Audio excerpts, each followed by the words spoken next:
আমি ব্যস্ত আছি কথাটি একটি জনপ্রিয় অজুহাত মাত্র।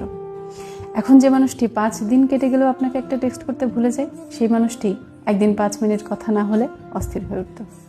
আর যে মানুষটি আমি ব্যস্ত আছি বলে অন্য কারোর সাথে ফোনে ব্যস্ত থাকছে, সেই মানুষটি হয়তো একদিন আপনার একটা ফোন কলের জন্য তীর্থের কাকের মতো অপেক্ষা করত।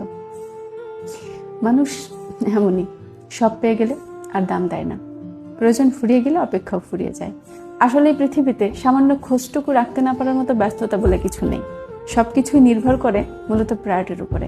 মানুষটি কতটুকু ব্যস্ততা দেখাচ্ছে সেটা মূলত তার জীবনে আপনার প্রায়োরিটির মাত্রা বোঝায়।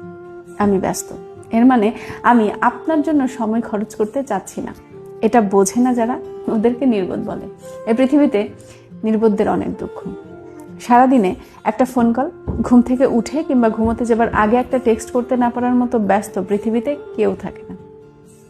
সময় বদলায়, তার সাথে সাথে মানুষের সময় দেবার ইচ্ছেও বদলায়। আসল কথা কি জানেন? যখন আপনার জন্য বরাদ্দ রাখা প্রায়োরিটির জায়গাটা ধীরে ধীরে অন্য কারো দখলে চলে যায়, তখন মানুষটি অকাজেও ব্যস্ত হয়ে যায়। যখন নতুন কেউ আপনার জায়গাটা এসে বসে যায়, তখন আপনার জন্য সময় বের করাটাও তার কাছে ভীষণ রকম অপ্রয়োজনীয় হয়ে পড়ে।